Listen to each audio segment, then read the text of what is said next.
WBSM presents Brian's Beat with Brian Thomas. streaming live on WBSM.com and the WBSM app. Call 508-996-0500. Send us app chat messages and open line voicemails using the WBSM app. Now, Brian Thomas.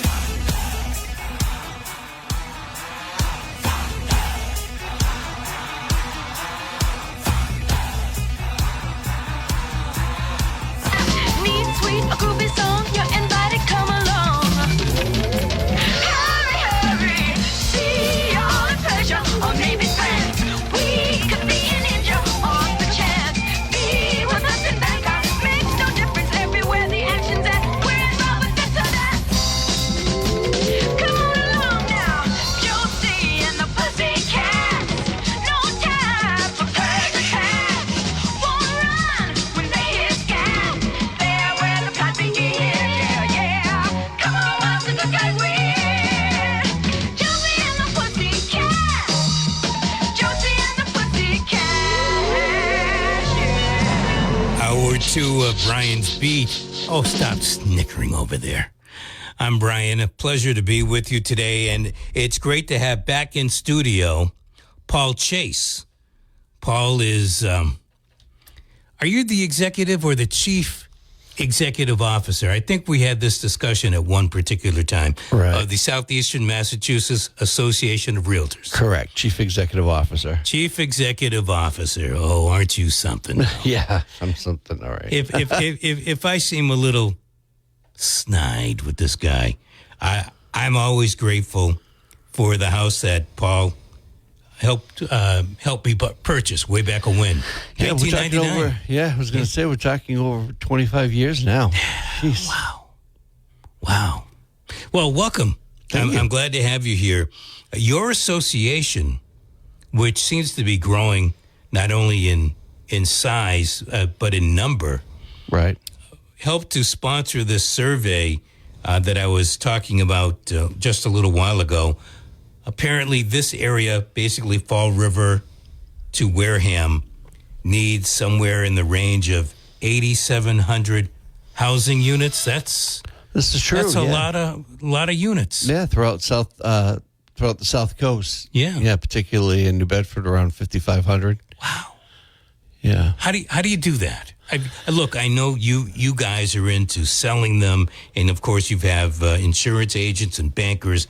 You're into that part, but Sure. 8,700 is a lot of units. There are a lot of units, but there are a lot of opportunities out here to not only build but to reconstruct or turn something back into a single family, multifamily. I mean, there's a lot of commercial property out here too that has been not necessarily abandoned but hasn't been used in years that could also be converted. So there's a lot of opportunity. I'm not sure there's 5,500 units, but everything we do is knocking down that 5,500 units. So there's no silver bullet. It's going to be a lot. guess It's going to take the whole arsenal. Is there the will to do that, and where does that will come from? I can say this to you because you guys are into buying and selling and renting and leasing. Mm-hmm. You guys would certainly love that. But what about the people that are already here? What about politicians that you have to deal with who hear from their constituents that said, not in my backyard? Right. So what I will say is, our organization, our members do buy and sell property, but our organization in and of itself is also an advocacy organization. And we do a lot of advocacy around this type of stuff, whether it be production units or affordable housing, rental issues or the such. We also manage a pro-housing counseling agency where that particular agency does a lot of work around first-time home buyers, financial literacy programs, and one-on-one counseling. So we're deep into real estate in a lot of areas other than just buying and selling. So this is something that we've been looking at for a long time. I like to say, I have this famous quote from, and I'm trying to remember his name. I can't remember it right now at the top of my head, but a couple of years ago, I was at a meeting with the former Massachusetts Housing and Economic Secretary before they had split them out. And he had said, we had 900,000 building units between 1960 and 1990 in Massachusetts. And then from 1990 to 2020, we had 415,000 building permits.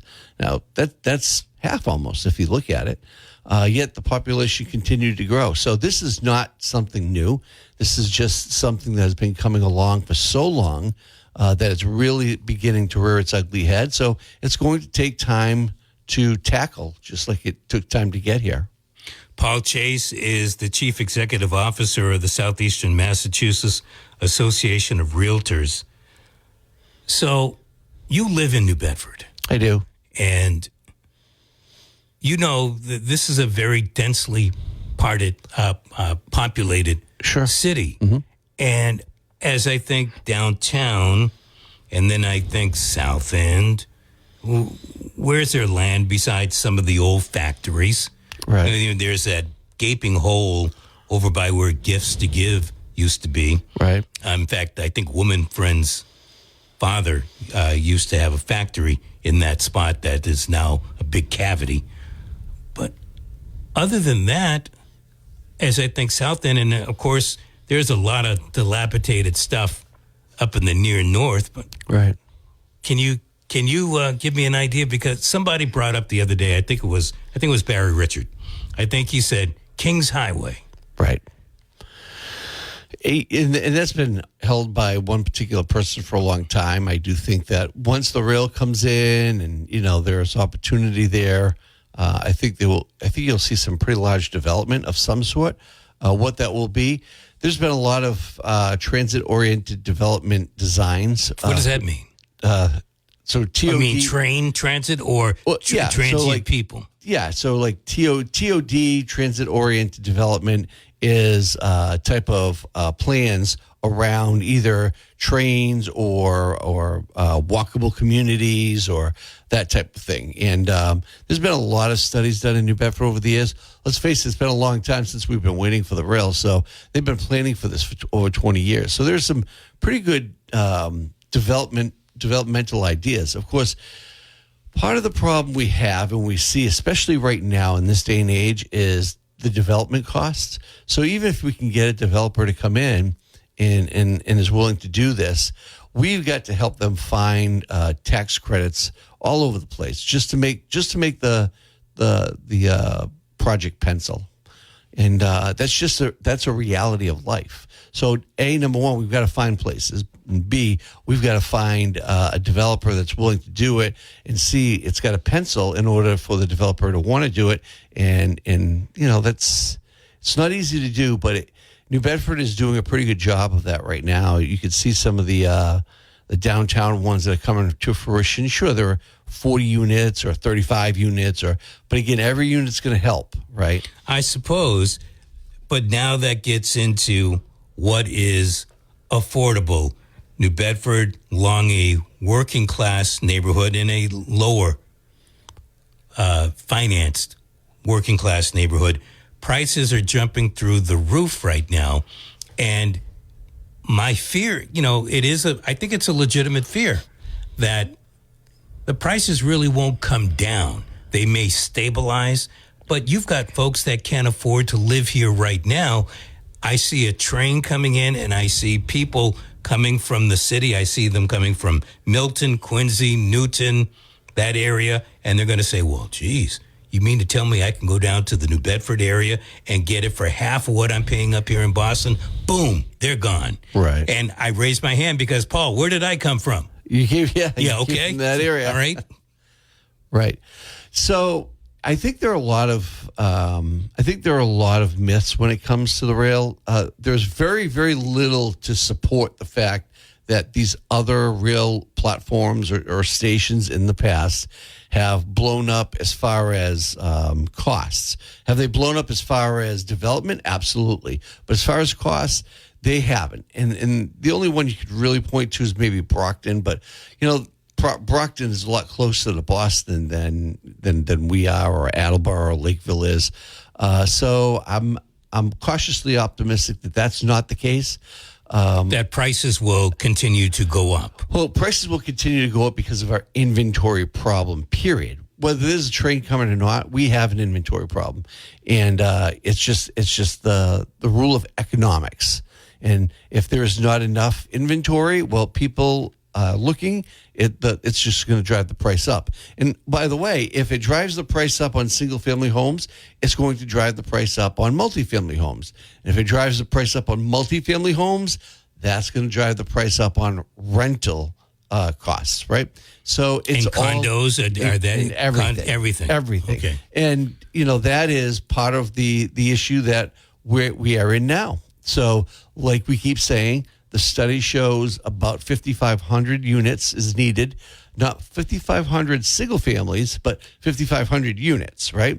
And about 8,500 throughout southeastern Massachusetts, or the South Coast. So by the end of, I think, 2030, so by the end of the decade.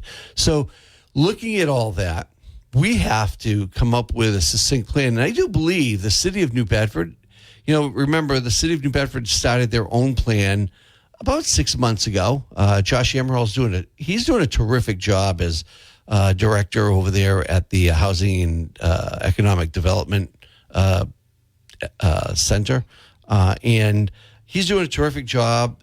He and the mayor and their task force had come up with a plan of action that they're starting to follow. And that plan is really supported in this study. So it's important to see the cohesiveness. Our study. What is the plan? To the best of your knowledge. Right. So the plan is to look at all options on the table. And I can tell you, too, as a member or the chair of the New Bedford Redevelopment Authority, we are also taking a look at possible properties that could be used for either residential or commercial, or just redeveloping like we used to do. The Redevelopment Authority has been kind of dormant for a long time, so we're working on building that back up. But the plan for the city is to start taking a look at a lot of these individual vacant properties, whether they be residential or commercial. And you'd be surprised how many there are in the city of New Bedford. Oh, I drive around enough. I see plenty of them. Right. And obviously, Brian, the cab driver, saw a lot more driving around at night when you don't see lights on a consecutive day. Sure. Something is vacant. Yeah. Yeah. So, that's just one area of, I think, the plan that they're looking at. There is no secret that there's not a lot of land to build on in the city of New Bedford, but there are huge opportunities. That Watuppa Pond mill that turned into apartments and condos and the like, that was wildly popular. Now, again, that was before products and services started to get very expensive to build. But even 2 years ago, Quinton, who owns that facility, had decided to add another 30 units on. And when he did, he said, I remember having a conversation with him. He's like, Paul, it's going to, I figure we'll open that up, maybe 3 to 6 months. It'll already be filled up. And 30 days. In 30 days, he had that filled because the need is there. We have more people in the city of New Bedford than we ever have, and we have less inventory. And that's so my fear is X amount of housing will come in. I don't think it'll be 5,500, but maybe it's 4,500. But the price is still too high at this particular time that the average, maybe below average New Bedford resident cannot afford to stay in the city. And there's rent. And our utilities keep on going up. Everything is going up. Go to the grocery store, it's going up. People are going to be forced out. And then where do they go? Is it only my eye looking into this crystal ball? Well, I think there's some anecdotal information there. I'm not saying that none of it is true, but what I can tell you on the flip side is that we have dozens and dozens of first-time home buyers sitting on the sideline in the greater New Bedford area looking to purchase property. There's not enough of it out there. And so if we had these units, these folks would be purchasing houses, and that would be shoring up apartment rentals that we desperately need as well. But people can't afford the apartment price the way it is. Well, a lot of that, again, has to do with inventory. But, the study shows, and this is why the study is so important, because it kind of takes out... Before you even go into that, why don't you say what the study is, and then I'll entertain what you're going to say about it. The study was done by the New Bedford Regeneration Project Committee. It's a subcommittee of the Economic Development Council, okay? And I know Economic Development Council typically deals with matters of economics or business, but they had decided a couple of years ago that one of the biggest hindrances to business was housing. And if we couldn't house people down here, businesses couldn't really be able to get the number of employees and staff that they need to build their businesses.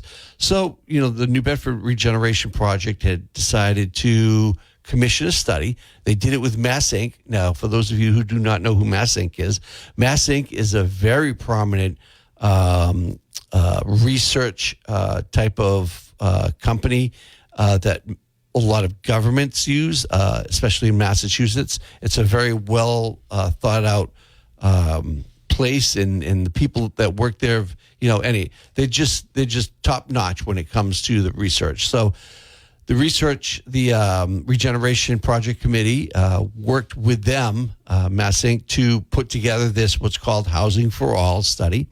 It took about 8 months. It took a little longer than we thought it was going to take, but that's because it became so comprehensive.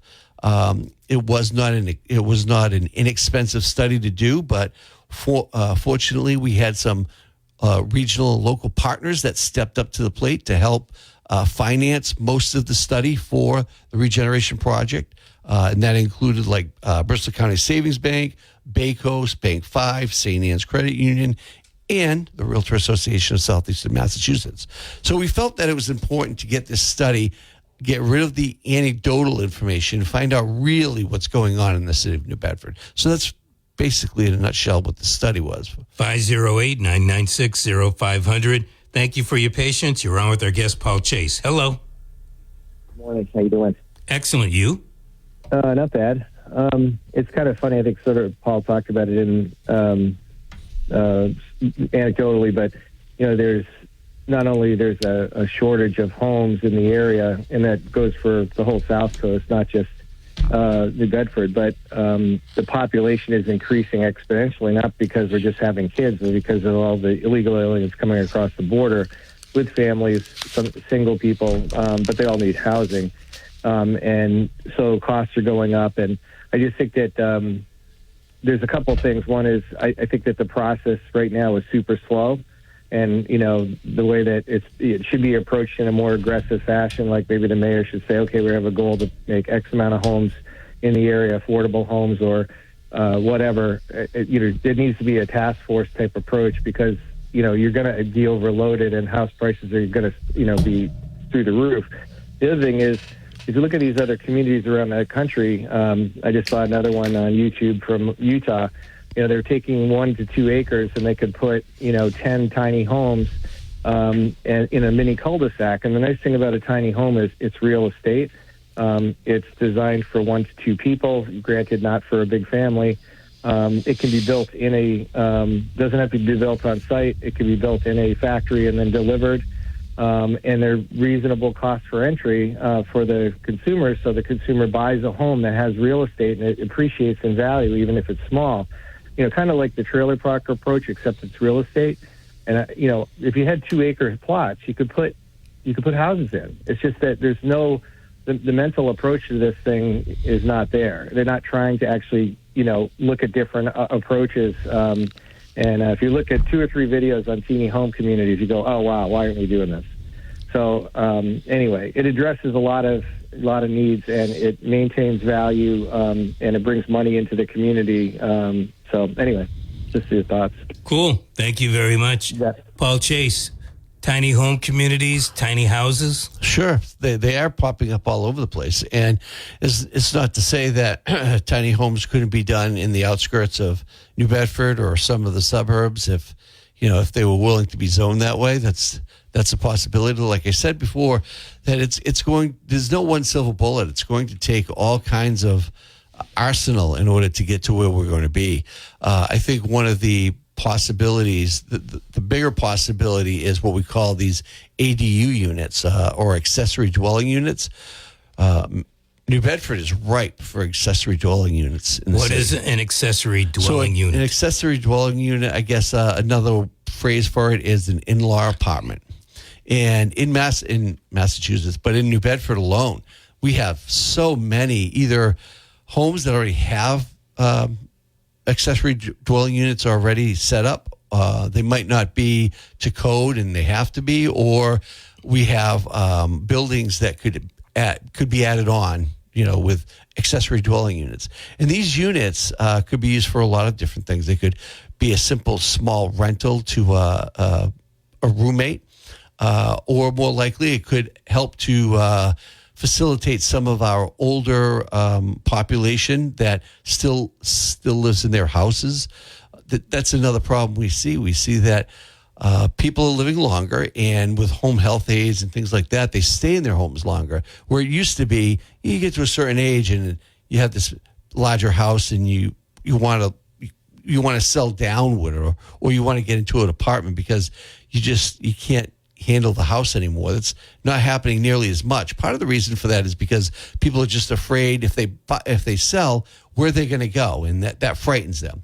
So these ADUs built by family members or whatnot would allow them to have a place to go, not only to live, but potentially to be closer to their family, which would also open up a lot of property for sale as well. So these ADUs are very, very they're very, very easy to build on, and we have, like I said, a lot of them in the city of New Bedford that are not being used at this point. When you say they're not being used, you mean they're part of a house and they're boarded up, or? Yeah, they might be used as part of the regular home, or they haven't been coded in many, many years. So you have to go in and just make sure that the code is up to snuff and stuff. I think, and again, this could be in the study, not the study, this could be in New Bedford's plan. I'm not quite sure. I don't know New Bedford's plan from cover to cover, but I think potentially we should be looking at that building department having a specific maybe task force that goes into these places quicker rather than not and says, okay, here is what you're looking at on your accessory dwelling unit. This is what has to be done. Get it done. We will inspect it and approve it, and boom, you're off and running. Because you would have to ask. We don't want government just knocking on the door saying, sure. "Hey, you've got one of these." Yeah, it would be the simple thing of if you've got a property and your ADU is not compliant, it would not be on your property assessment as being compliant, or it's old, or whatever the case may be. Or if you just want to make sure that it's correct, you contact the building department and you start that process. But my hope is it's not like, okay, it's going to take us 6 months to a year to get this ADU up to snuff. No, we have a task force because we have an inventory shortage and a crisis going on. We have a task force that will go in and will take these ADUs and help the homeowner get it to bring it up to par, so that way they can start using it as soon as possible. Got you on that. Paul Chase is in studio with us. We'll take your calls. Paul is the Chief Executive Officer of the Southeastern Massachusetts Association of Realtors. Is there a housing crisis in New Bedford and along the South Coast? If you're spending less than $20 a month for prescription drugs, great. If not, then our monthly fee RX service might be a good option for you. Check for yourself at monthlyfeerx.com. And it's called the Brian's Beat Quote of the Day.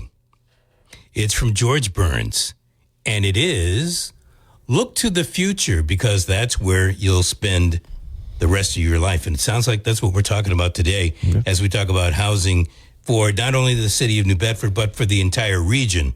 Paul Chase is the Chief Executive Officer of the Southeastern Massachusetts Association of Realtors. His group, along with many banks, helped to fund the Regeneration Project Committee. It's a subcommittee of the Economic Development Council. And there's a part of the title to this report that not exactly catchy, kind of weird. Well, Housing for All or something like that. Yeah, it's called Housing for All, forward-looking strategies for growing New Bedford. Housing for all. Sounds nice. All right, 508-996-0500. Thank you for your patience. You're on with Paul. Yeah, morning, Brian, and your guest. I used to be on the tuberculosis board out in California, and one of the major causes of tuberculosis 100 years ago was people living in cramped quarters, and then the ventilation went from room to room.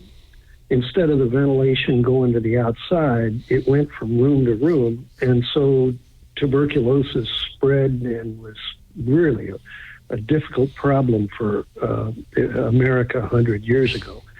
And so the tiny houses, to me, just from that alone, is really, I smell a problem.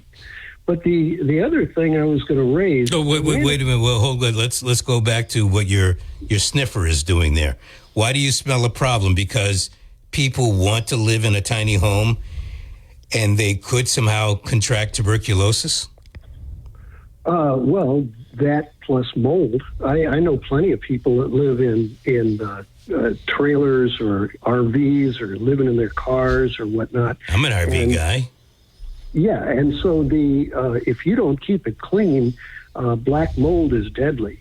And the idea that America could basically face off with an expensive problem of people with respiratory problems based upon black mold or tuberculosis or who knows what, just because, and this gets to the second point, the United Way came up with a study just about a year ago. It was March of 2023, and they showed how many vacant houses or vacant units there were all across America, and that basically there are house hoarders, people that own the land and they want to speculate on it, and they're intentionally keeping the properties empty so they can get speculative gain on it, use it for collateral, whatever.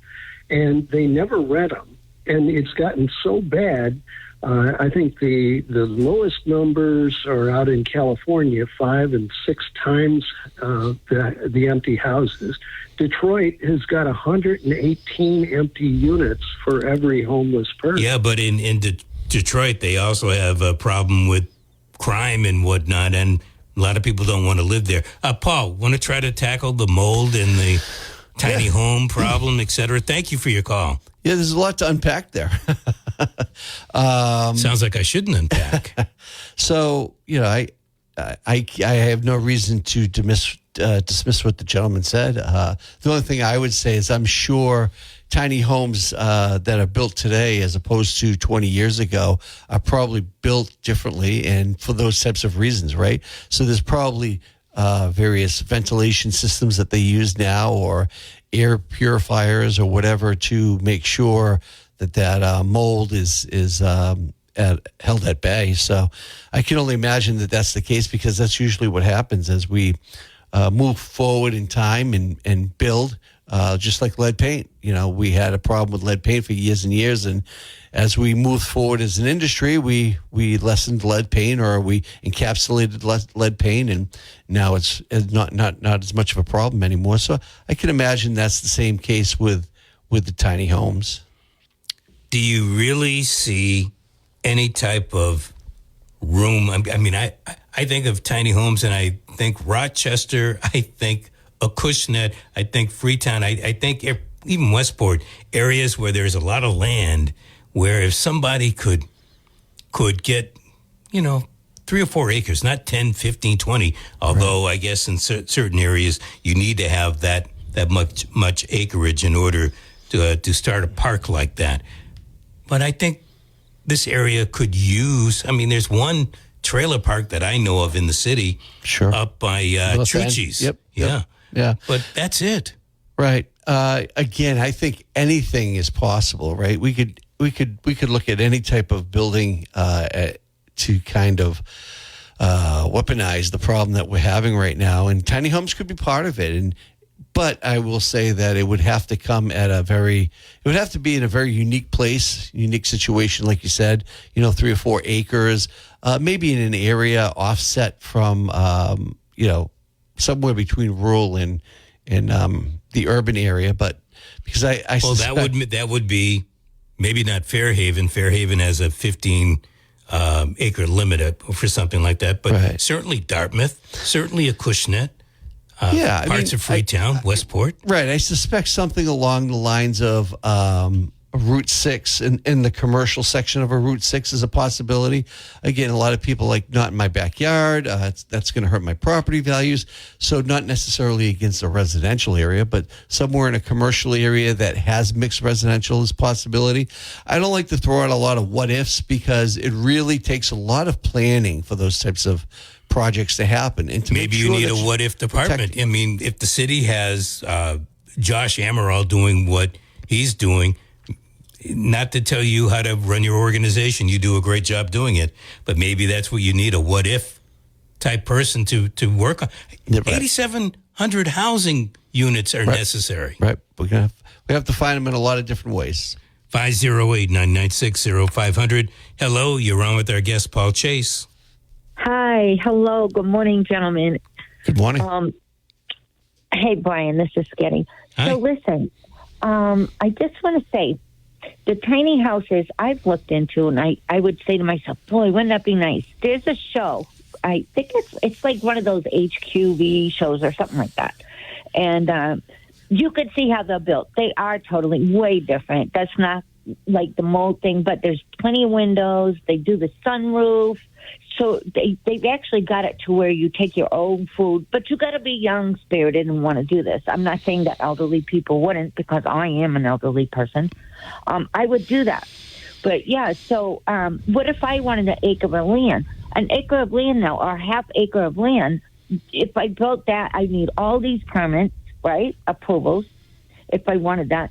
And then would I be required to make my own septic system, or can I make my own with my composting or whatever? You know what I mean?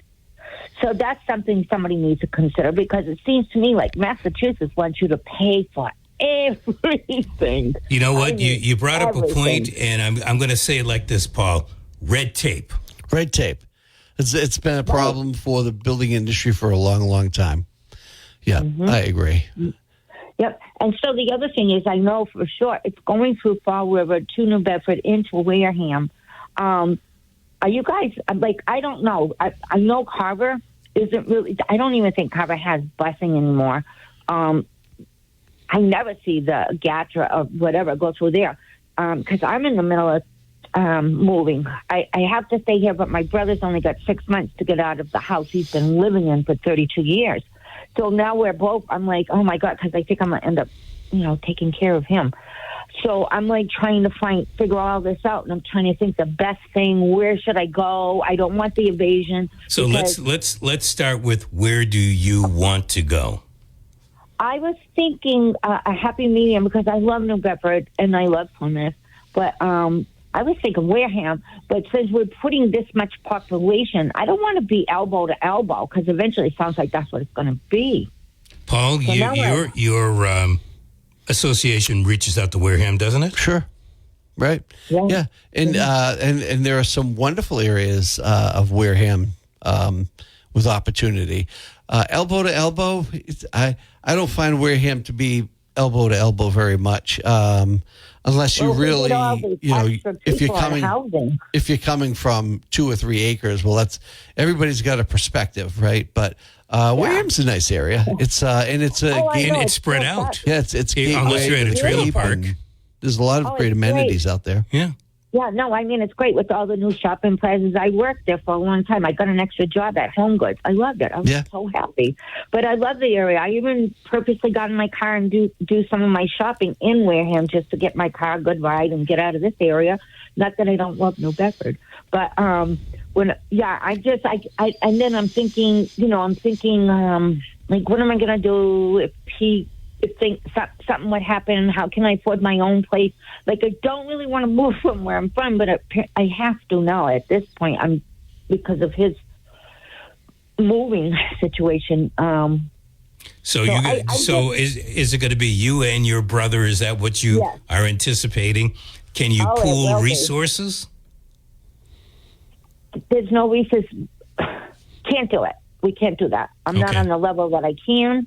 And maybe he can, but it doesn't matter. I mean, like, he's good. I don't know. It's a long story, Brian. I don't want to get into it. You know what I mean? All right. Well, I want to thank you for your call. I leave it at that. Yeah. But I would come up with some type of game plan and then move from there. But, Paul, I want to go back to where I was when we started, maybe halfway into where we started. Classic example. No real resources to go out and buy a place. A person who is somehow getting inched out of the New Bedford market. I see that happening with folks, whether they're moving in from outside of Boston, moving in from across the border without any legal papers, whatever the case may be. You're going to have a flood of people. We already have a flood of people here in not only New Bedford, but in the Commonwealth. Right. Again, that all plays into that 5,500 units that we need before the end of the decade. And, there's I just keep saying there's no one silver bullet for it. But, and the other thing is we have talked a little bit more about homes, right, in home units, but there is a very real issue going on in the rental market as well. And that's all fueled by the same thing. We're at the point now where, well, let's start with the study. The study shows that rents over the last year have increased as much as 27%. That's not a spike. That's not a surprise. We've heard that. We've heard that all over the city of New Bedford. However, the surprising part is it's rose 27%, yet it is still the most affordable in Massachusetts. So how can that be? How can we have risen 27% and still be the most affordable in Massachusetts? Well, that to me means that our rental properties have been undervalued for so many years, which kind of makes sense because we live in an area, especially New Bedford, with a lot of older housing stock. We've had, I say, the mom and pops or the small investors or the owner occupieds that have been here for years and years and years. They've owned these houses for 40 or 50 years. And now they're starting to get to the point where either they can't manage them anymore because excuse me, they're older or they're retiring or they're leaving, they're going to Florida or whatever the case may be. And what are they doing? They're selling their houses. And these 3-family, 4-family, 6 families, they're selling for top dollar because we have an inventory crisis. So the next person comes in, they're purchasing, not only are they purchasing the multifamily at a higher price than the original person, because we'll hear stories of, I bought my 3-family in 1957 for $17,500. Now I'm selling it for $480,000, right? So there's that piece. But then the other piece is the person buying it doesn't have a 2.5% interest rate anymore either, right? It's 5, 6 at some points last year, 7 and 8. So which used to be a good rate a long time ago. So you add that on with the fact that the property taxes have shot way up, and so has the water. And all of a sudden, you're looking at this perfect storm for the cost of the unit being so high. But outside of New Bedford, it's even higher. So we have what we have is a price adjustment. We have years and years and years of people being very satisfied with renting their units, a one bedroom unit for $500, $500 or $600. But once they sell that house, the next person has to be able. They can't be underwater with their mortgage. So now all of a sudden it's $1,200 or $1,300. Yeah, no, and that's being nice, $1,200 to $1,500. I'm looking at rent somewhere in the $1,900 for a couple of bedrooms. Paul Chase in studio. I see you on the phone. We're going to get to you. Let's pay a bill first. Hey, we've got a couple of minutes to go. I believe Paul Santos is coming in after me today. Let's take one quick call. And don't like repeat callers. Hello. Hey, Brian, but this is important. Mr. Everything's Chase, important. I want to thank you for coming in. You know, what is now many don't want to talk about is what's causing housing prices to skyrocket is global companies like BlackRock and the parent company Vanguard is buying all of these properties, residential homes, private hedge funds, large real estate investment groups. I hear the ads all the time. They'll give you cash, no closing costs, no sales commissions, no attorney fees. Just we'll come there, we'll buy it. So this is what's causing that to. Is that happening in our backyard, Paul? Actually, the study. I'm sorry, Paul. Try it now. Okay. Actually, the study in the Housing for All study shows specifically that over 80% of the ownership is by owners within the greater New Bedford area. Not in New Bedford necessarily per se, but within the greater New Bedford area. So that's a big antidote. I'm not saying it's not happening in some places, but those types of owners are not happening in large quantities in our area. So, Paul, let's wrap this up. I've got about 35 seconds for you here. Where do we go from here? Well, again, I think we look at all opportunities in the city of New Bedford for building or adding on accessory dwelling units. And then I think the other thing is to have this greater discussion with the suburbs and a lot of our friends in the Dartmouth, Fairhaven, or Acushnet area and Fall River out towards Westport and that.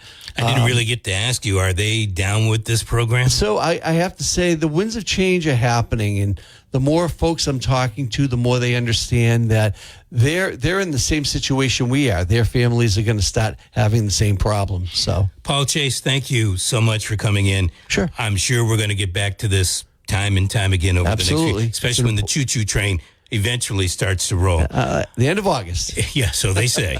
I'm Brian. I will be back with you for Barry on Monday, Tuesday, and Wednesday. Until then, adios.